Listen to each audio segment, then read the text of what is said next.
ओम जय जय जय नमोस्तु नमोस्तु नमोस्तु नमो रन्ताणं नमो सिद्धाणं नमो ऐर्याणं नमो वज्रायाणं नमो लोये सवसावनं नमः समय साराय स्वानुभूत्या चकास्ते चित्स्वभावाय भावाय सर्वभावान्तरच्छिते वन्दे तु सर्वसिद्धे ध्रुवमचलमणो गतिं पत्ते ओच्छामि समय पाहुर्केवलीभ्रियम् निज स्वरूप को परम रस जामे भरो अपार वंदो परमानंदमय समय सारे अविकार। अध्यात्म प्रेमी पंडित श्री बनारसी दास जी द्वारा रचित समय सार नाटक ग्रंथ में कर्ता कर्म क्रिया द्वार एमा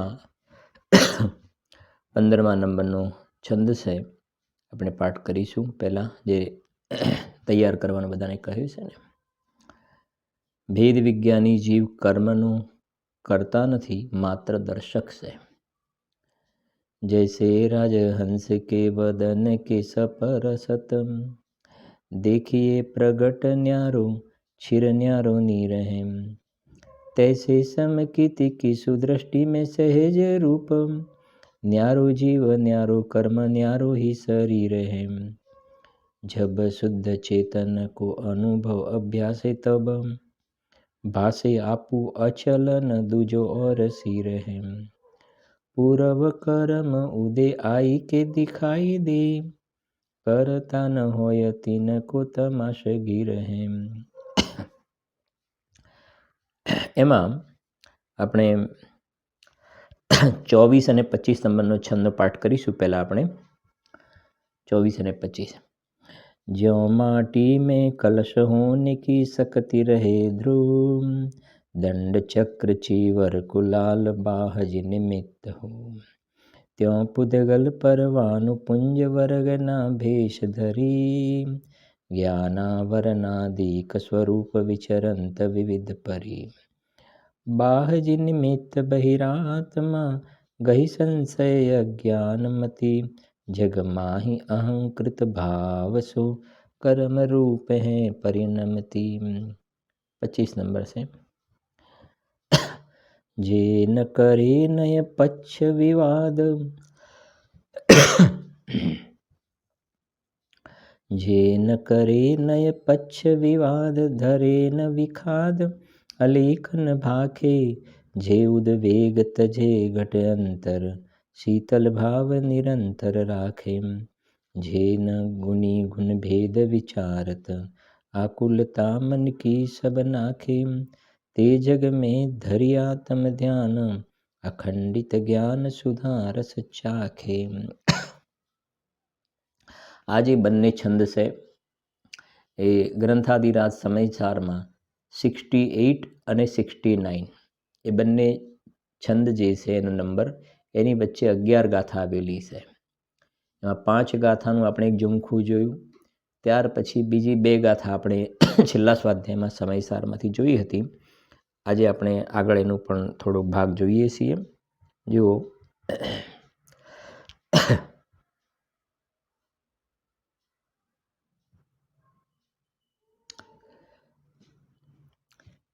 એકસો 37 ને 38માં એવું કહ્યું, જીવથી જુદું જ પૂદગલ દ્રવ્યનું પરિણામ છે।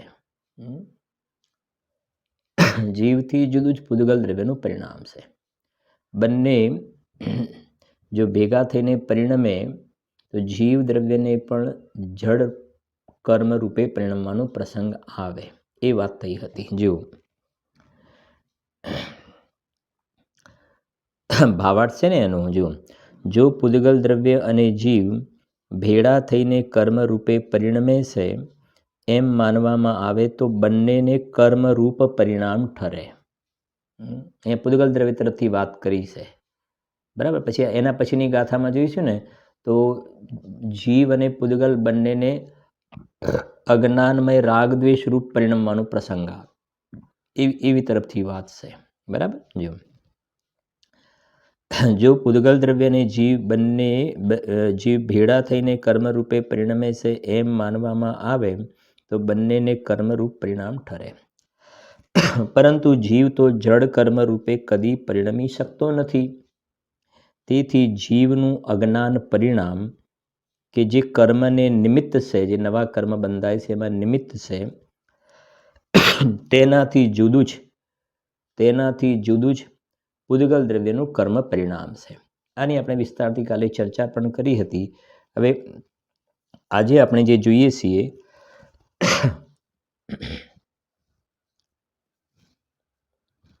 એ 139 ને 140 ગાથા.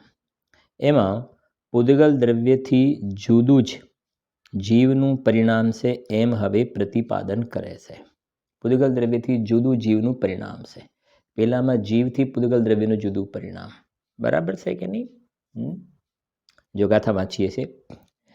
જીવના કર્મ ભેળા જો પરિણામ રાગાદિક બને, તો કર્મને જીવ ઉભય પણ રાગાદિપણું પામે અરે.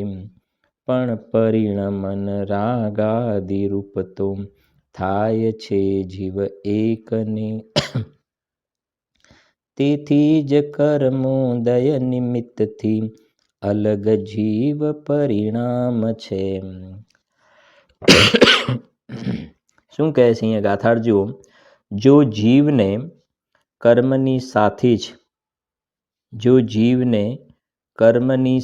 જ રાગાદિ પરિણામો થાય છે, અર્થાત બંને ભેળા થઈને રાગાદિ રૂપે પરિણમે છે. પેલામાં તો બંને કર્મ રૂપે પરિણમે છે, અહીંયા છે બંને રાગાદિ રૂપે પરિણમે છે એમ માનવામાં આવે તો એ રીતે જીવ અને કર્મ બંને રાગાદિપણાને પામે, બંને રાગપણાને પામે. પેલામાં તો બંને કર્મપણે પામે, પરંતુ રાગાદિ ભાવે પરિણામ તો જીવને એકને જ થાય છે. તેથી કર્મોદય રૂપ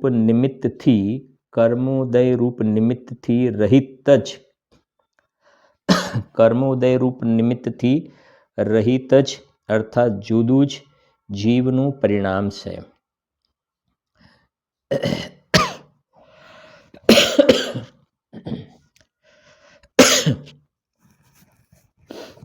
જો સમજો જરાક થોડીક, બહુ બંને ગાથાની વાત પણ થોડી સમજ, ઘણું બધું ભરેલું છે, આપણે થોડી ચર્ચા પણ કરવી છે. જે પહેલી બે ગાથા છે ને 137 ને 38, બહુ શાંતિથી વાત સમજો આખી. એ આપણે આગળ પેલી 5 ગાથાનું આખું જે ઝુમખું જોયું ને એની સાથે રિલેટેડ તમને વાત થોડી કહેવા માંગીએ છીએ. બરાબર સમજો. હવે ઘણું એકદમ સરળ થઈ જશે, ખૂબ ઘણું ક્લેરિટી પણ થશે. સાંભળજો. જૂના કર્મનો ઉદય. અહીંયા જીવ પોતે જાતે અજ્ઞાનમય રાગ દ્વેષ રૂપ પરિણમે છે. જાતે સ્વયં પોતે અજ્ઞાનમય રાગ દ્વેષ રૂપે પરિણમે છે. ઠીક છે ને? એ વખતે પેલો જૂના કર્મનો ઉદય નિમિત્ત થયો જ્યારે જીવ સ્વયં પોતે રાગદ્વેષ રૂપે પરિણમ્યો તો. ઠીક. હવે અહીંયા જીવ જે રાગદ્વેષ રૂપે પરિણમ્યો પોતાના અશુદ્ધ ઉપાદાનથી, એ વખતે જ આ બાજુ કારમાણ વર્ગણા સ્વયં પોતે જ્ઞાનાવરણાદિ 8 કર્મ રૂપે પરિણમી પોતાના ઉપાદાનથી. એ પરિણમીને જીવની સાથે બંધાઈ. એમાં આ જીવના રાગદ્વેષ ભાવ નિમિત્ત બન્યા. આટલું ક્લિયર થઈ ગયું આખી વસ્તુ? ફરીથી રિપીટ કરું છું. અહીંયા આમ બીજી રીતે કહું, આ જે રાગદ્વેષના પરિણામ થયા ને, અજ્ઞાનમય રાગદ્વેષના પરિણામ, એમાં જૂના કર્મને લઈએ ને, જૂના કર્મને, તો આ થયું અશુદ્ધ ઉપાદાન અને એમાં જૂના કર્મનો ઉદય થયો નિમિત્ત. જૂના કર્મનો ઉદય થયો નિમિત્ત. અને પેલા નવા જે કર્મ બંધાયા ને એના કારણે, અને એમાં રાગદ્વેષ થયો નિમિત્ત. બરાબર? તો નવા કર્મ બંધાયા એમાં આ રાગદ્વેષ નિમિત્ત થઈ ગયું. બરાબર છે કે નહીં? અને જીવમાં જે રાગદ્વેષ થાય છે એમાં જૂના કર્મ નિમિત્ત થયા. ફરીથી જીવમાં જે રાગદ્વેષ થાય છે એમાં નિમિત્ત જૂના કર્મ. બરાબર છે કે નહીં? અને નવા જે કર્મ બંધાય છે એમાં રાગદ્વેષ નિમિત્ત થઈ ગયા. હવે આ જે બે ગાથાઓ અલગ પાડી છે ને, આ બબેને અલગ કેમ પાડી છે સમજશો તો તમને ખ્યાલ આવશે. હવે જે પહેલી બે ગાથા જોઈને એનો ભાવ સમજજો. એમાં એમ કહેવું છે કે અહીંયા જે કારમાણ વર્ગના કર્મરૂપ પરિણમે છે, બરાબર સમજજો. કારમાણ વર્ગના એ પૂદગલ દ્રવ્ય કર્મ રૂપે પરિણમે છે. પૂદગલ દ્રવ્ય કર્મ રૂપે પરિણમે છે ને, જ્ઞાનાવરણાદિ કર્મ રૂપે પરિણમે છે. એમાં આ જીવના રાગ દ્વેષ ભાવ નિમિત્ત છે. બંનેનો સમય એક છે, બંનેનો સમય એક છે, બરાબર સમજજો. પણ બંનેના એક રૂપ થઈને પરિણામ નથી, બંનેના અલગ અલગ પરિણામ છે. બંને સ્વતંત્ર છે, એક સમય હોવા છતાં બંનેનું પરિણામ સ્વતંત્ર છે. જેમ પેલું દ્રષ્ટાંત આપ્યું ને ત્યાં, હળદર અને ફટકડી, હળદર અને ફટકડી, તો હળદર પણ લાલ થઈ ગઈ ને ફટકડી પણ લાલ થઈ ગઈ, બંને લાલ થઈ ગયા, હળદર પણ લાલ ને ફટકડી પણ લાલ. એમ સમજો, અહીંયા જીવમાં રાગ દ્વેષ થયા એનું નિમિત્ત પામીને જે પેલા કર્મ બંધાયા ને, તો એ કાર્ય થયું, કર્મ પૂદગલ દ્રવ્ય કર્મ રૂપે પરિણમ્યું. તો અહીંયા જીવની અંદર પણ જેમ પેલો હળદર પણ લાલ ને ફટકડી પણ લાલ, એમ આજે જડ કર્મ પૂદગલ દ્રવ્ય કર્મ રૂપે પરિણમ્યું તો બરાબર છે, પણ સાથે આ જીવમાં રાગ દ્વેષની જગ્યાએ જીવ પણ જડ કર્મ રૂપે પરિણમે એવું નથી હોતું, એવું નથી હોતું. એ બતાવે છે કે બંને વચ્ચે નિમિત્ત નૈમિત્તિક સંબંધ છે, કોઈ કર્તા કર્મ સંબંધ નથી, કર્તા કર્મ સંબંધ નથી. આ 138 સમજો, 137 ને 38મી ગાથાનો ભાવ છે. ત્યાં તમને બતાવું છું પછી. રાગ દ્વેષને નિમિત્ત કહ્યા નવા કર્મના ઉદયમાં, પણ બંનેનું પરિણમન સ્વતંત્ર છે, બંને એક રૂપ થઈને નથી પરિણમતા, પરિણમન સ્વતંત્ર છે. હવે આજે અત્યારે આપણે જોઈએ 139 ને 40 ગાથા, ત્યાં આવો ટોન છે, જૂના કર્મનો ઉદય, અને જીવ એમાં પોતાના અશુદ્ધ ઉપાદાનથી પોતાના સ્વભાવને ભૂલીને એ તરફ લક્ષ્ય કર્યું, કર્મના ઉદયમાં જોડાયો, બરાબર છે કે. તો અહીંયા જીવમાં જે રાગદ્વેષની રચના થઈ ને, રાગદ્વેષનું કાર્ય થયું, અહીંયા એ રૂપે પરિણમન થયું. તો એમાં પેલા જૂના કર્મનો ઉદય નિમિત્ત કારણ છે, એ નિમિત્ત છે. હવે તમે બંનેનું ભેડું પરિણમન માનો, એક રૂપ માનો, જેમ ત્યાં હળદર અને ફટકડી છે, આમાં તમે જોશો ને તો ફટકડી અને હળદર, પેલામાં હળદર અને ફટકડી, આ પછીની ગાથામાં જોશો ફટકડી અને હળદર. કેમ કેમ કેમ કે પહેલામાં હળદરની જગ્યાએ પૂદગલ, પહેલું શરૂઆત પૂદગલની વાત કરી લે, હળદર અને ફટકડી એવું લખ્યું છે, અને પછી ફટકડી અને હળદર એટલે જીવના તરફથી વાત કરી કે જીવ રાગદ્વેષ રૂપે પરિણમ્યો, જીવ રાગદ્વેષ રૂપે પરિણમ્યો, આ કાર્ય થયું 139-40માં. જીવ મોહ રાગદ્વેષ રૂપે પરિણમ્યો, આ કાર્ય થયું ને, એમાં નિમિત્ત છે જૂના કર્મનો ઉદય. એ નિમિત્ત, જૂના કર્મનો ઉદય, નવા નિમિત્ત ના કહેવાય, જૂનાનો ઉદય નિમિત્ત કહેવાય. હવે બંનેનું ભેગું પરિણમન માનવામાં આવે તો ફટકડી અને હળદર, પેલો હળદર અને ફટકડી, તો ફટકડી અને હળદર બંને જેમ લાલ થઈ જાય છે ને, બંને લાલ થઈ જાય છે, એમ અહીંયા જીવમાં રાગદ્વેષ રૂપ પરિણમન થયું ને, તો આ બાજુ પેલા જૂના કર્મ છે ને, એમાં પણ રાગદ્વેષ પરિણમન માનવું પડે, કર્મમાં પણ રાગદ્વેષ માનવું પડે. સમજાય છે કે નહીં? પહેલી જે ગાથા હતી, પેલું બે શરૂઆતવાળી 37 ને 38 ગાથા હતી ને, એમાં બંનેને અહીંયા પેલું નવા કર્મ બંધાએ કાર્ય થયું, એ પૂદગલ કર્મનું કાર્ય છે, અને બંનેને ભેગું માનો તો જીવમાં કર્મ માનવા પડે, જીવ જડ કર્મવાળું માનવો પડે. અને આ જે ગાથાની અંદર રાગદ્વેષની પર્યાયમાં રચના થઈ અજ્ઞાનના કારણે, એમાં નિમિત્ત જૂના કર્મનો ઉદય છે, અને બંનેનું ભેગું પરિણમન માનવામાં આવે, બંનેને એક રૂપ માનવામાં આવે. તો આ રાગદ્વેષ અહીંયા થયા, તો જે બહારમાં જે કર્મનો ઉદય છે ત્યાં પણ રાગદ્વેષ માનવાનો પ્રસંગ આવે. જો બતાવવું હોય તમે સમજજો આખી વસ્તુ. પહેલું તો તમને બતાવી દઉં, 137 ને 38મી ગાથામાં તમે જોશો ને, તો ટીકાની અંદર ત્રીજી લીટી છે, જેમ ભેળા થયેલા હળદર અને ફટકડી, હળદર અને ફટકડી બંનેને લાલ રંગરૂપ પરિણામ, હળદર અને ફટકડી લખ્યું છે.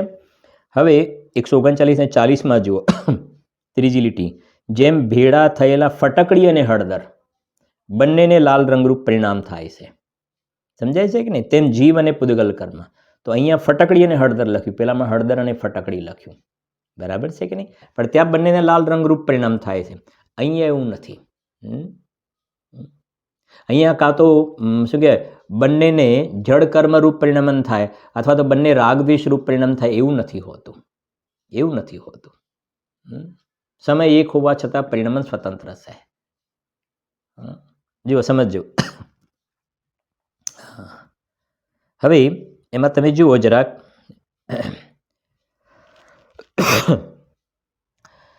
137 ગાથાની ભાવાર્થની સાંભળજો. ભાવાર્થની ત્રીજી લાઈન વાંચું છું, એટલે તમને પોતાને પણ હવે ખ્યાલ આવવો જોઈએ કે શું કહેવા માગે છે. સાંભળજો. તેથી જીવનું અજ્ઞાન પરિણામ, એટલે જીવમાં જે અજ્ઞાનમય રાગદ્વેષ પરિણામ થાય છે કે જે કર્મને નિમિત્ત છે, જે કર્મને નિમિત્ત એટલે નવા જે કર્મ બંધાય ને, નવા કર્મ એમાં નિમિત્ત છે. શું? કે આ રાગદ્વેષના પરિણામ નવા કર્મમાં નિમિત્ત છે. તો આ 137-38 ગાથામાં આ ટોન છે. જીવમાં રાગદ્વેષ, નવા કર્મમાં નિમિત્ત. તો ત્યાં કાર્ય શું થયું કે કારમાણ વર્ગના કર્મ રૂપે પરિણમી. પણ જો બંને ભેળા થઈને પરિણમે તો જીવને પણ જળ કર્મ રૂપે પરિણમવાનો પ્રશ્ન આવે. જો ભાવાર્થ ફરી વાંચું છું, સાંભળજો. જો પૂદગલ દ્રવ્ય અને જીવ ભેળા થઈને કર્મરૂપે પરિણમે છે એમ માનવામાં આવે તો બંનેને કર્મરૂપ પરિણામ ઠરે. કેમ કે પેલું કાર્ય ત્યાં થયું છે ને, બંનેને કર્મરૂપ પરિણામ ઠરે. પરંતુ જીવ તો જળ કર્મ રૂપે કદી પરિણમી શકતો નથી. તેથી જીવનું અજ્ઞાન પરિણામ કે જે કર્મને નિમિત્ત છે, એટલે નવા કર્મને નિમિત્ત છે. આ બે ગાથા એની છે. તેનાથી જુદું જ પૂદગલ દ્રવ્યનું કર્મ પરિણામ છે. બરાબર. હવે અહીં ગાડી તમે જોશો ને, પૂદગલ દ્રવ્યથી જુદું જ જીવનું પરિણામ છે. હવે તમને તરત જ ક્લિક થવું જોઈએ. પૂદગલ દ્રવ્યથી જુદું જ જીવનું પરિણામ એટલે પૂદગલ દ્રવ્ય એટલે જૂના કર્મનો ઉદય અને અહીંયા રાગદ્વેષના પરિણામ, બંનેનું પરિણામ જુદું છે, એ કહેવું છે. હવે અહીંયા શું આવી જશે? પેલામાં જેમ હતું ને, જીવમાં રાગદ્વેષ થાય નિમિત્ત હતા નવા કર્મમાં, અહીંયા જીવમાં રાગદ્વેષ થયા, એમાં જૂના કર્મ નિમિત્ત લઈશું આપણે. સાંભળજો જરાક. આ ગાથા છે ને, સાંભળજો. ગાથા 140 છે ને, એમાં છેલ્લી લીટી જુઓ. તેથી જ કર્મોદય નિમિત્તથી અલગ જીવ પરિણામ છે. કર્મોદય નિમિત્તથી, કર્મ ઉદય એટલે ખ્યાલ હોય ને, જૂના કર્મનો ઉદય, નવા કર્મનો બંધ કહેવાય. બરાબર છે કે નહીં? જૂના કર્મનો ઉદય જીવના રાગદ્વેષના પરિણામમાં નિમિત્ત છે, અને નવા કર્મનો બંધ એમાં નિમિત્ત જીવના રાગદ્વેષ પરિણામ છે. સમજાય શું કીધું મેં? ફરીથી, નવા જે કર્મ બંધાય છે એમાં જીવના રાગદ્વેષ પરિણામ નિમિત્ત છે. બરાબર છે કે નહીં? અને આ જે રાગદ્વેષ પરિણામ થયા એમાં નિમિત્ત જૂના કર્મનો ઉદય છે. બરાબર. જૂના કર્મનો ઉદય પણ નિમિત્ત થઈ ગયો, રાગદ્વેષ પણ નિમિત્ત થઈ ગયા. નવા કર્મમાં નહીં, જૂના કર્મનો ઉદય એ પણ નિમિત્ત, રાગદ્વેષ પણ નિમિત્ત. પણ હવે સમજીએ, જૂના કર્મનો ઉદય રાગદ્વેષમાં નિમિત્ત અને રાગદ્વેષ છે નવા કર્મબંધમાં નિમિત્ત છે. પરિણમન ત્રણેયનું સ્વતંત્ર અલગ અલગ છે. આ જે ગાથા છે એની અંદર એ કહેવું છે 139-40માં, જૂના કર્મનો જે ઉદય આવ્યો, જૂના કર્મનો ઉદય, અને અહીંયા જીવમાં જે અજ્ઞાનમય પરિણામ થયા, બંનેનું પરિણમન સ્વતંત્ર છે. બંને ભેગા થઈને પરિણમે તો ફટકડી અને હળદર જેમ બંને લાલ થાય છે, એમ જીવમાં રાગદ્વેષ થયા, અજ્ઞાનમય ભાવ, અને જે પેલા જૂના કર્મનો ઉદય છે ને, ત્યાં પણ રાગદ્વેષ પરિણામ માનવા પડે. એવું હોતું નથી ત્યાં આગળ. જો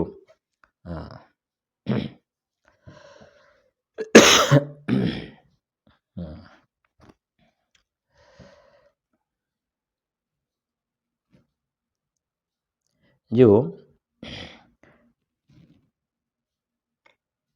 ભાવાર્થ વાંચ્યું છે એનો 139-40નો. જો જીવ અને પૂદગલ કર્મ ભેળા થઈને રાગાદિ રૂપે પરિણમે છે એમ માનવામાં આવે તો બંનેને રાગાદિ રૂપ પરિણામ ઠરે. પરંતુ પૂદગલ કર્મ તો રાગાદિ રૂપે કદી પરિણમી શકતું નથી. પેલામાં શું હતું? જીવ કદી કર્મ રૂપે નથી પરિણમી શકતો, અને અહીંયા પૂદગલ કર્મ કદી રાગ રૂપે નથી પરિણમી શકતું. તેથી હવે સાંભળજો, પૂદગલ કર્મનો ઉદય, બધા શબ્દો વજનવાળા છે. હળદર અને ફટકડી, પછી ફટકડી અને હળદર. અહીંયા ગાડી છે પૂદગલ કર્મનો ઉદય, એટલે જૂનું કર્મ ઉદય, કે જે રાગાદિ પરિણામને નિમિત્ત છે. અહીંયા રાગ દ્વેષ થયો એમાં નિમિત્ત છે, તેનાથી જુદું જ જીવનું પરિણામ છે. એટલે આ જે જૂના કર્મનો ઉદય છે ને, એનાથી જીવના પરિણામ જુદા છે. એનાથી જીવના પરિણામ જુદા છે. અહીંયા એ કહેવું છે. હવે બરાબર સમજીએ. થોડીક આગળ પણ મારે વાત કરવી છે, આમ સમજજો. બરાબર ક્લિયર રાખવાનું તમારે બધી વસ્તુ. કેટલીક વાત આપણે કર્મમાં ઘટિત કરીએ છીએ હવે, અને કેટલીક નો કર્મમાં ઘટિત કરીશું. કર્મ એટલે જે અંદરમાં 8 કર્મ છે, જે આપણે આંખેથી નથી જોઈ શકતા, અને નો કર્મ એટલે શરીર બહારમાં જે ક્રિયા થાય છે નો કર્મ. એની અંદર પણ આપણે સમજીએ છીએ દ્રષ્ટાંત દ્વારા એક એટલે આ વસ્તુ ક્લિયર થાય આપણને. બરાબર, તમારે લખવું હોય તો લખી પણ દેજો તમારી રીતે નોટમાં. પછી આટલો ભાગ સાંભળીને સાંભળજો. પૂદગલ સમજો. નંબર 1, પૂદગલ જીવમાં કાંઈ ના કરે. નંબર 2, પેલું પૂદગલ જીવમાં કાંઈ ના કરે. નંબર 2, જીવ પૂદગલમાં કાંઈ ના કરે. 2 થઈ ગયા. ત્રીજું, પૂદગલ પૂદગલમાં કાંઈ ના કરે. 3, અને ચોથું, જીવ જીવમાં કાંઈ ના કરે. આટલું ક્લિયર થઈ ગયું. પહેલું શું કહ્યું? પૂદગલ જીવમાં કાંઈ ના કરે. પછી બીજું, જીવ પૂદગલમાં કાંઈ ના કરે. પછી ત્રીજું, પૂદગલ પૂદગલમાં કાંઈ ના કરે. મને એક પૂદગલ બીજા પૂદગલમાં કાંઈ ના કરે એમ. બરાબર છે ને? અને એક જીવ બીજા જીવમાં કાંઈ ના કરે. આટલું પહેલાં સમજી લો. આ 4 વસ્તુ થઈ. હવે ચારેની અંદર આપણે જ્યાં જેવી રીતે કર્મ અને નો કર્મનું જેવી રીતે ઘટિત થશે ને, આપણે સમજવાનો પ્રયત્ન કરીએ એટલે ખ્યાલ આવશે તમને. જુઓ, પહેલું જે કહ્યું, પૂદગલ કર્મ, સમજે ને, પૂદગલ દ્રવ્ય અથવા પૂદગલ જીવમાં કાંઈ ના કરે. નંબર 1 વાત, પૂદગલ જીવમાં કાંઈ ના કરે. તો આપણે કર્મની વાત લઈએ પહેલા. કર્મની વાત, પૂદગલ જીવમાં કાંઈ ના કરે. એટલે એને સમજીએ આપણે. જે અત્યારે આપણું આ પ્રકરણ ચાલી રહ્યું છે, જૂના કર્મનો ઉદય આવ્યો, એટલે આપણે પહેલું આ લખાવ્યું. પહેલાં જૂના કર્મથી સ્ટાર્ટ કરીશું ને, પછી નવા કર્મ બંધ. એટલે પહેલું જૂના કર્મનો ઉદય, એટલે તમને યાદ પણ રહી જાય. પહેલું પૂદગલ લેવાનું. પૂદગલ જીવમાં કાંઈ ના કરે. એટલે અહીંયા રાગ દ્વેષ થયા તો પૂદગલ કર્મ એ ન કરાવ્યા નથી. એટલે હવે સમજો, અહીંયા રાગ દ્વેષ થયા, તમને થોડુંક બેઝિક ખ્યાલ હોવો જોઈએ. અહીંયા રાગ દ્વેષ થયા ને જીવમાં, એમાં નિમિત્ત શું છે? મોહનીય કર્મ. મોહનીયના 2 ભેદ છે ને, દર્શનમોહ અને ચારિત્રમોહ. દર્શનમોહ અને અહીંયા મિથ્યાત્વના પરિણામ છે. જીવમાં ઊંધી માન્યતા. બરાબર, એક વાત સમજો. આ પહેલું ક્લોઝ ભણી રહ્યા છે. પૂદગલ જીવમાં કાંઈ ના કરે, એમાં કર્મ વિશે સમજી રહ્યા છે. પછી નો કર્મની વાત બીજા નંબરમાં. જેટલું લેવાય એટલું લઈશું આપણે અત્યારે. નંબર 1, કર્મની લાઈન લઈએ આપણે. દર્શન મોહમાં પકડીએ 2 મુખ્ય, તો દર્શનમોહ અને ચારિત્રમોહ. અહીંયા જીવની અંદર મિથ્યાત્વ ઊંધી માન્યતાના પરિણામ છે. તો એમાં દર્શન મોહ કર્મનો ઉદય નિમિત્ત છે. નિમિત્ત છે. હવે લગાવવાનું, પૂદગલ જીવમાં કાંઈ ના કરે. એટલે આ દર્શન મોહ તો પૂદગલ કર્મનો ઉદય છે. એ પૂદગલ કર્મનો ઉદય એ જીવમાં કાંઈ ના કરે. એટલે અહીંયા જે ઊંધી માન્યતા થઈ છે ને, ઊંધી માન્યતા, એ કર્મ એ નથી કરાવી. એ મારો અપરાધ છે, મારો સ્વયંનો અપરાધ છે. મને પોતાના મારા સ્વભાવને ભૂલીને, હું મારા ભગવાન આત્માનો અવર્ણવાદ કરીને, હું ઊંધી માન્યતા રૂપે હું પરમાત્મા છું એવો સ્વીકાર ન કરીને હું એમ માનું છું, હું મનુષ્ય છું, હું પૈસાવાળો છું, હું આવી ડિગ્રીવાળો છું. સમજાય છે કે નહીં? હા, એ ઊંધી માન્યતા રૂપે પોતે પરિણમ્યું છે. પેલા કર્મ એને નથી પરિણામ આવ્યો, પણ પરિણમ્યું ને એ વખતે બહારમાં દર્શન મોહનો ઉદય નિમિત્ત છે. બીજી વાત, હવે અહીંયા જીવમાં ક્રોધ, માન, માયા, લોભ કશાયના પરિણામ થયા. ગુસ્સાનો અંદરમાં ક્રોધના, માનના, શુભ અશુભ એવા બધા જે ભાવ થયા.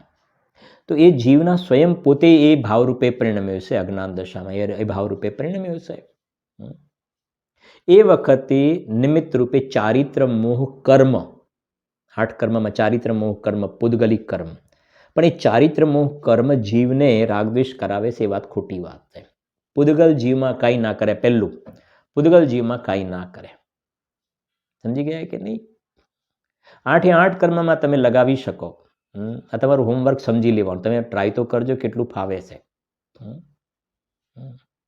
ઘણા બધા તમને ખુલાસા થઈ જશે. આ જ્ઞાનાવરણનો ક્ષયોપશમ છે. પહેલું જ્ઞાનાવરણ એટલે અહીંયા આગળ જ્ઞાન ખુલ્લું છે. અહીંયા આટલું જ્ઞાન ખુલ્લું છે, તો જ્ઞાનાવરણનો ક્ષયોપશમ છે, માટે નહીં. ભગવાનને કેવલ જ્ઞાન છે, તો જ્ઞાનાવરણનો ક્ષય થયો માટે કેવલ જ્ઞાન? તો કહે છે કે ના, પૂદગલ જીવમાં કાંઈ ના કરે. પૂદગલ જીવમાં કાંઈ ના કરે. એક શોર્ટમાં તમને ખ્યાલ રહે. બાકી બોલે કે પૂદગલ કર્મનો ઉદય જીવ, એ બધું ડિટેલ્સ છે, પણ એક તમને એક બેઝિક થોડો આઈડિયા આવી જાય. એ કાંઈ ના કરે જીવમાં. જ્ઞાનાવરણનો ક્ષયોપશમ છે માટે અહીંયા આગળ આટલો જ્ઞાનનો ઉઘાડ છે, એવું નથી. અને એકેન્દ્રિયમાં જીવ ચાલ્યો ગયો, નિગોદમાં ચાલ્યો ગયો ને, તો તે જ્ઞાનાવરણનો તીવ્ર ઉદય છે માટે એને અક્ષરમાં અનંતમાં ભાગનું જ્ઞાન છે, એવું નથી. અક્ષરમાં અનંતમાં ભાગનું જ્ઞાન એ જીવને છે, એ એના પોતાના કારણે છે. એમાં જ્ઞાનાવરણ કર્મનો તીવ્ર ઉદય જે છે ને, એ નિમિત્ત કારણ છે. એ નિમિત્ત કારણ. બાકી પૂદગલ જીવમાં કાંઈ ના કરે. આ પહેલો બોલ ચાલી રહ્યો છે. આયુ કર્મના, હવે એક આયુ કર્મ લઈ લઈએ આપણે. બધા તો નથી લેતા, બાકી તમે ઘટિત કરજો. આયુ કર્મનો ઉદય છે માટે અહીંયા જીવ રહેલો છે. આયુ કર્મનો ઉદય છે માટે જીવ, ખોટી વાત છે. જીવ અહીંયા રહ્યો છે પોતાના કારણે. આયુ કર્મ તો નિમિત્ત કારણ છે. આયુ કર્મ તો જડ પૂદગલના પરમાણુઓ છે. પૂદગલના પરમાણુ એ પૂદગલ જીવમાં કાંઈ ના કરે. પૂદગલ જીવમાં કાંઈ ના કરે. એના કારણે જીવ અહીંયા રોકાઈ રહ્યો છે, એવું નથી.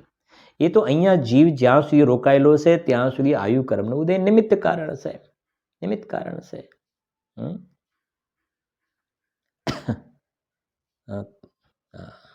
ત્યાં સુધી આજે વધારે શું કે આ શરીર બેડી કહેવાય. બેડી, આ બેડી કહેવાય. શાસ્ત્રમાં દ્રષ્ટાંત છે. જ્યાં સુધી બેડીથી બંધાયેલો માણસ હોય ને, બેડીથી બંધાયેલો માણસ, એનો ટાઈમ પૂરો નહીં થાય ત્યાં સુધી એ સમજે ને, બેડીના બંધનમાં છે ને, એમ વાસ્તવમાં જોવામાં આવે તો આ જીવ આ બેડીના બંધનમાં છે. આ બંધન છે, એની અંદર જીવ રોકાયેલો રહે. હવે કેવી ગજબની વાત છે કે આ બંધનમાં એને રસ છે. આ બેડી છે એક પ્રકારથી, એમાં જીવને મજા આવે છે. બેડીના બંધનમાં રહેવાનું ગમે છે. ખેર, આપણે એમાં નથી જતા અત્યારે. વિચાર કરીએ ત્યારે ખ્યાલ આવે કે આ જીવ કેવો ઊંધો ચાલી રહ્યો છે. એક ક્લિયર થયું, પૂદગલ જીવમાં કાંઈ ના કરે. આ કર્મવાળી મેં દ્રષ્ટાંત આપ્યું, કર્મવાળું. હવે નો કર્મવાળું સમજીએ જરાક, એટલે ખ્યાલ આવશે. નો કર્મવાળું એ જીવમાં કાંઈ ના કરે, સમજો. નો કર્મમાં જેમ સમજો, સામે ઘડિયાળ છે. ઘડિયાળ છે અને ઘડિયાળને જોઈને અહીંયા જ્ઞાન થયું, તો ઘડિયાળ તો નો કર્મ છે. એને જોઈને જ્ઞાન થયું તો એ નો કર્મ, પેલું કર્મવાળું પૂદગલ. હવે નો કર્મવાળું પૂદગલ. ઘડિયાળને જોઈને જ્ઞાન થયું તો ઘડિયાળથી જ્ઞાન થયું, ખોટી વાત છે. શાસ્ત્રથી જ્ઞાન થયું, ખોટી વાત છે. આ નો કર્મ છે. જિનેન્દ્ર ભગવાનની પ્રતિમા જોઈ માટે શુભ ભાવ થયો, એ તો નો કર્મ છે. અને અહીંયા જીવના પરિણામ થયા. વાત સમજાય છે કે એક વસ્તુ આ? હા, બાકી તમે એક એક લગાવજો, ખ્યાલ આવશે તમને. જોયું ને? હા, સિદ્ધ ક્ષેત્ર તીર્થ ક્ષેત્રના દર્શન કર્યા, જોયા ત્યાં. હા, સંમિત શિખર જોયું, ગિરનારજીના દર્શન કર્યા, અને એને જોઈને શુભ ભાવ આવ્યો, એ તો નો કર્મ છે. એ તો નો, અહીંયા શુભ ભાવ થયો છે સ્વતંત્ર પોતાના ષટકારકથી થયો છે શુભ ભાવ. એ તો નો કર્મ છે. પૂદગલ જીવને શું કરે? એને લઈને શુભ ભાવ થયો છે કે એને લઈને અશુભ ભાવ થયો છે? ખોટી વાત છે. કોઈ બહારમાં કોઈ જ્ઞેય જોવે ને અહીંયા અશુભ ભાવ થાય તો એને લઈને અશુભ ભાવ થયું કે છે? ના, ખોટી વાત છે, ખોટી વસ્તુ છે. એ તો ઘણી વાર કહ્યું છે ભાઈ તમે 50 વસ્તુ તમને જે ગમે એ બાજુમાં રાખો, ના ગમે બાજુમાં રાખો. તો જે અંદરમાં ગમવું ને ના ગમવું, અંદરમાં રાગ અને દ્વેષ, ના ગમવું એટલે આના પ્રત્યે દ્વેષ થયો, આના પ્રત્યે રાગ થયો, તો એ નો કર્મને લઈને એ બધા પદાર્થો જે છે, વસ્તુ ચીજ વસ્તુ છે, એને લઈને અહીંયા રાગદ્વેષ નથી થયો. પૂદગલને લઈને જીવના પરિણામ ન થાય. આ પહેલો બોલ આપણે ભણી રહ્યા છે, એને લઈને અહીંયા નહીં. ખૂબ દ્રષ્ટાંતો ઢગલા બંધ મળે એવા છે, તમારે પ્રેક્ટિકલ જીવનમાં જોવાનું પણ ખરું. એક પહેલું.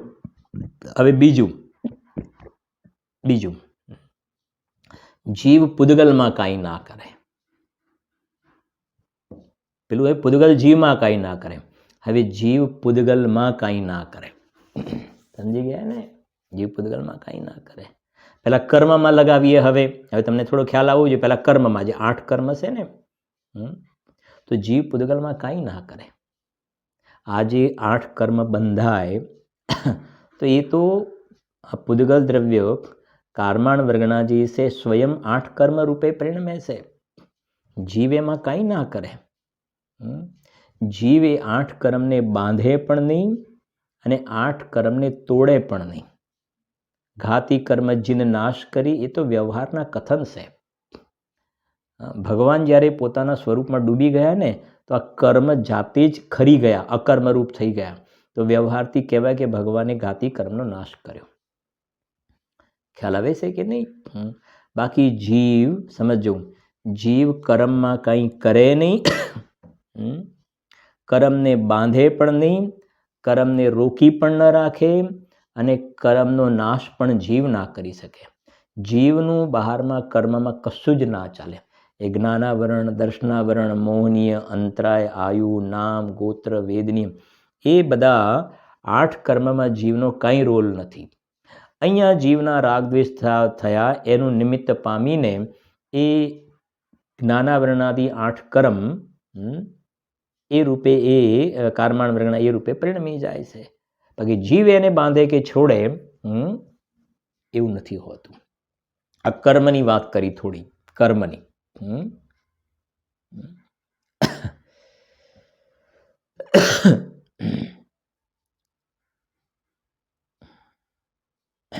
એવા કથન આવે કે જીવ અંદરમાં પુરુષાર્થ કરતો કર્મોના ભૂક્કા બોલાવી નાખે ઘડીકમાં. કથન છે તો, બાકી કર્મમાં કંઈ કરે નહીં.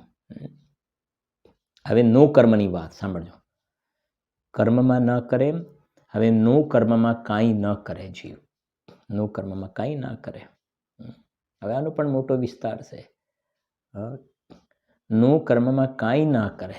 આ શરીર શું છે? આ નો કર્મમાં, નો કર્મ છે ને. હવે આ કહે છે કે હું એને બરાબર સાચવી રાખું છું. તો પેલું જે જોયું તો પૂદગલ જીવમાં ના કરે. હવે ચાલો જીવ પૂદગલમાં કાંઈ ના કરે. જીવ પૂદગલમાં, અને પૂદગલમાં પણ નો કર્મમાં ઘટિત કરી રહ્યા છે, કાંઈ ના કરે. આ હાથ ઊંચો થવાની ક્રિયા, તો જીવ આમાં કાંઈ ના કરે. જીવ પૂદગલમાં કશું જ ના કરે, કાંઈ ના કરે.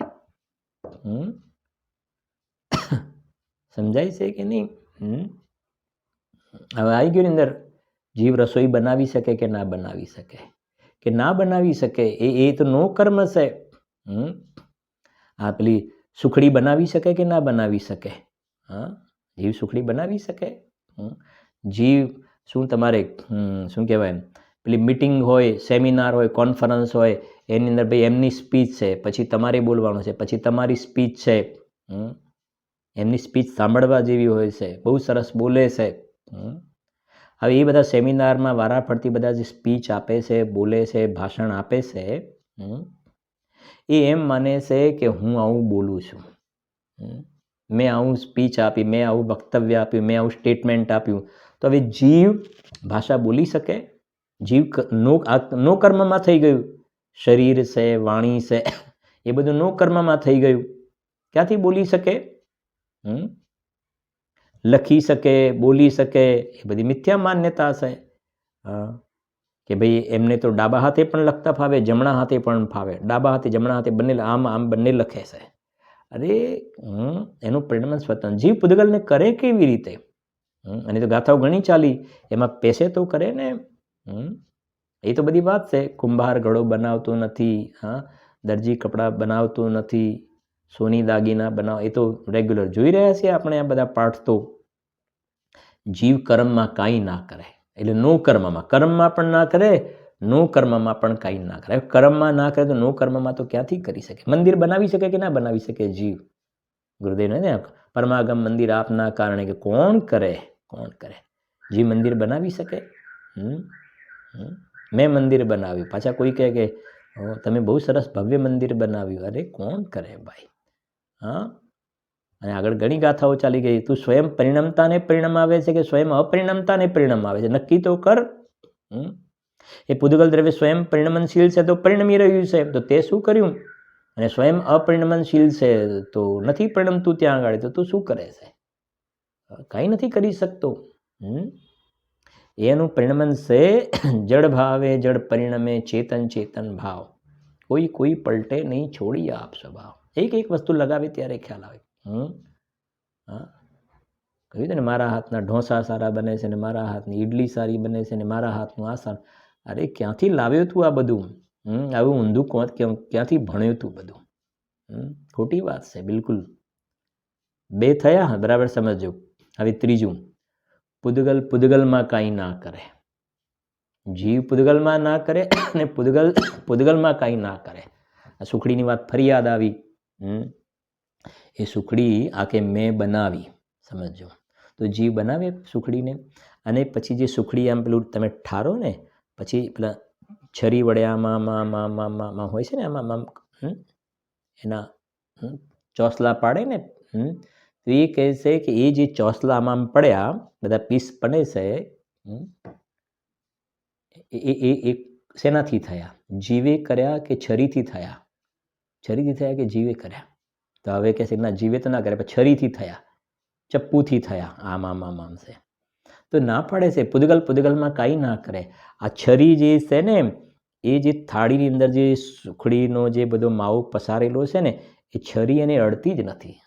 સુખડીમાં છે, છરીમાં છે. અરે છરીમાં અનંત પરમાણુ છે, બધા સ્વતંત્ર છે. એ તો આગળની વાત છે, થોડી પછી કરીશું એવું હશે તો. છરી આ સુખડીને અડતી જ નથી. આ પૂદગલનો સ્કંદ બીજામાં નહીં કરે. બંનેનું પરિણમન સ્વતંત્ર છે. કહ્યું હતું ને, દરજીની મરજી પ્રમાણે તો કપડું નથી કટ થતું, પણ કાતરથી પણ નહીં. જીવ તો પૂદગલને ન કરે, કપડાને ન કરે, પણ કાતર પણ કપડાને ન કરે, પૂદગલ પણ પૂદગલને ના કરે. એ કહે છે અહીંયા તો એ ન કરી શકે. આમ તમે શું કહેવાય, પૂરી વગેરે હોય ને, શું કહેવાય એને, પૂરી કડાઈમાં તેલમાં પૂરી આમથી આમ, સમજાય છે કે નહીં? તો આમ પૂરી જે ફૂલે, તો કોને બનાવી પૂરી સરસ? ખ્યાલ આવે છે કે નહીં? તો કહે છે કોઈ એમ મને કે મેં બનાવી, તો જીવ પૂરી બનાવે? જીવનું કામ પૂરી બનાવવાનું છે. અને બીજા નંબરમાં જે એ શું કહેવાય, ઝારો હોય, ઝારો એ તેલની અંદર આમથી આમ જે કરે, તો ઝારાના કારણે એ પૂરી આમ થઈ કે તેલના કારણે થઈ? ખોટી વાત છે. તેલ અલગ પૂદગલ દ્રવ્ય છે, પૂરી અલગ પૂદગલ દ્રવ્ય છે, ઝારો અલગ પૂદગલ દ્રવ્ય છે, હાથ અલગ પૂદગલ દ્રવ્ય છે. એક પૂદગલ બીજા પૂદગલમાં કાંઈ ના કરે. અન્યોન્ય ભાવ ભણ્યા ને આપણે, અન્યોન્ય ભાવ. આ ગાથાઓ એનાથી ભરેલી છે. આવા પૂદગલમાં કાંઈ ના કરે. એકમાં લગાવો ત્યારે ખ્યાલ આવે. જે હમણાં બોલવાની વાત થઈ ને, મીટિંગની અંદર વારાફરતી ભાઈ તમે બોલો. એક તો કહી દો કે હું સારું બોલી શકું છું, મારો અવાજ સરસ છે, હું સારું ભાષણ આપી શકું છું, મારું ભાષણ લોકપ્રિય છે. તો એ કહે છે જીવ બોલે નહીં પહેલા નંબરમાં. તો એ આપણે ABCD 4 નંબર આપે ને, એમાં બીમાં આવી ગયો, જીવ પૂદગલ ન લાગે. હવે ત્રીજું, પૂદગલમાં કાંઈ ના કરે. આ જે અવાજ નીકળે છે ને, જીવ તો બોલતો નથી, પણ આ જીભ છે ને, જીભ, એનાથી પણ અવાજ નથી નીકળતો. જીભથી પણ નથી બોલાતું. જીભ તો પ્રશ્ન જ નથી. જીભ એ આહાર વર્ગણા છે, અને જે શબ્દો નીકળે છે ભાષા વર્ગણા છે. બંને વર્ગણા અલગ છે. એક પૂદગલ બીજા પૂદગલમાં ન કરે કાંઈ. આ પૂદગલ દ્રવ્યની પર્યાય જીભ, અને પેલી પૂદગલ દ્રવ્યની પર્યાય જે શબ્દો નીકળે છે, પેલા શબ્દ છે, આ જીભ છે. જીભ આહાર વર્ગણાથી બનેલી છે, પેલા શબ્દ ભાષા વર્ગણાથી બનેલા છે. વિચાર કરીએ ત્યારે ખ્યાલ આવે કે શું છે આ જૈન શાસન. આ ભગવાનની ઓમ ધ્વનિ દિવસમાં 4 વખત કરે છે, સવાર, બપોર, સાંજ, મધ્યરાત્રિ. કોઈ વખત 3 જગ્યાએ પણ લખી છે, કે 4 વખત લખ્યું છે. આ ભગવાનની ઓમ ધ્વનિ, જેમને ઇન્દ્રો, ગણધર દેવ, આવા 12 પ્રકારની સભામાં અલગ અલગ પ્રકારના જીવો, તિર્યંચો પણ આવે, દેવો આવે, ભગવાનની વાણીમાં આ બધી વાત આવે છે. આ વાત આવે છે. આ સિદ્ધાંતો છે, આ કેવળ જ્ઞાનની કોલેજ છે, આ ભગવાન બનવાની ગાથાઓ છે આ બધી. બાકી આ સ્કૂલમાં જે બધા થોથા બધા ભણવાના હોય છે, તમારા મેડિકલ કે એન્જિનિયરિંગ કે MBA કે જે કાંઈ બધું હોય ને, એ બધામાં ક્યાં આ બધી વાતો છે? કોઈ બધી કેવળ મતલબ મનુષ્ય ભાવને અંદર એવા ખોટું જે ભણવાનું જે છે ને, બિલકુલ વસ્તુના સ્વરૂપથી બિલકુલ વિરુદ્ધ પ્રકારનું એની અંદર જીવન ચાલ્યા જાય છે અને એવી ડિગ્રીઓથી પોતાને મોટો માને છે. અને બહારમાં ધનાદિનું મળવું તો પૂર્વના પુણ્ય પાપના ઉદયને આધીન છે. વાત સમજાય છે કે નહીં? અને આપણા જે વાત ચાલી રહી છે, તો મારી બુદ્ધિથી ધન આવે છે એમ તો નથી, પણ પુણ્યના ઉદયથી પણ ધન નથી આવતું. શું કહ્યું? મારી બુદ્ધિના, મારું નેટવર્ક, મારી બિઝનેસ પોલિસી, એનાથી તો ધન આવતું જ નથી. બરાબર છે કે નહીં? પણ આપણે જે છે ને, પુણ્યના ઉદયથી ધન આવે, પાપનો ઉદય હોય તો ધન જાય, એ બધા વ્યવહારના કથન છે. ખરેખર પુણ્યના ઉદયથી ધન નથી આવતું. ધનના પરમાણુઓ છે ને, ધનના પરમાણુઓ અલગ છે, એ નો કર્મમાં આવે. અને પુણ્યનો ઉદય જે છે ને, એ અઘાતી કર્મમાં આવે, દ્રવ્ય કર્મમાં આવે. પુણ્યનો ઉદય, સાતા વેદનીયનો ઉદય, સમજાય છે કે નહીં? એ અઘાતી કર્મમાં આવે, દ્રવ્ય કર્મમાં. અને બહારમાં બધી સામગ્રી જે મળે ને, લાડી વાડી ગાડી પૈસા બાગ બગીચા બંગલા જે બધું મળે ને, એ એના કારણે આવ્યું છે. ગાડીના કારણે આવી, પૈસાના કારણે આવ્યા. પણ આપણે શું કહીએ છીએ? પુણ્યના ઉદયથી છે આજે બધું. એમને પુણ્યનો ઉદય તો નિમિત્ત છે. એક પુદગલ કર્મ છે અને આ એક પુદગલ કર્મ છે. પુદગલમાં કાંઈ ના કરે. આ સિદ્ધાંતો એ છે. અને છેલ્લું લાસ્ટ વન, એટલે આ ગાથા પણ આપણે ક્લિયર પણ થઈ જશે. પછી નેક્સ્ટ આપણે આગળ ગાથા જોઈશું કાલની સ્વાધ્યાયમાં. જીવમાં પણ કાંઈ ના કરે. જીવમાં પણ કાંઈ ના કરે. સમજાય છે કે નહીં? મેં બહુ સરસ રીતે સમજાવ્યું એટલે સામેવાળા બધાને બહુ સરસ સમજણ પડી. એનો મતલબ એ થયો કે બીજા બધા જે સમજ્યા ને, એ બધા સમજાય તો જીવમાં જ, સમજવું તો જીવમાં જ થાય છે.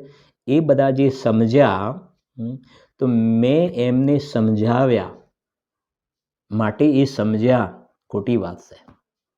મિથ્યાત્વનું મોટું પાપ છે. જીવમાં કાંઈ ના કરે. એ તો એ વખતે એ જીવની પોતાની એ સમયની સમજવાની પર્યાયની લાયકાત હતી માટે એ જીવ સમજ્યો છે. તને જે સમજાવવાનો અહીંયા જે ભાવ આવ્યો એમાં નિમિત્ત કારણ છે, નિમિત્ત છે. પણ તું ત્યાં કર્તા કર્મ સંબંધ જોડે અને 10 માણસ તને એમ કહે કે તમે બહુ સરસ રીતે સમજાવ્યું, બહુ સરળતાથી સમજાવ્યું, ધીમે ધીમે સમજાવ્યું, માટે અમને સમજણ પડી, તો ખોટી વાત છે. દરેકને સમજણ પડે છે તો પોતાના જાતે જ સમજે છે.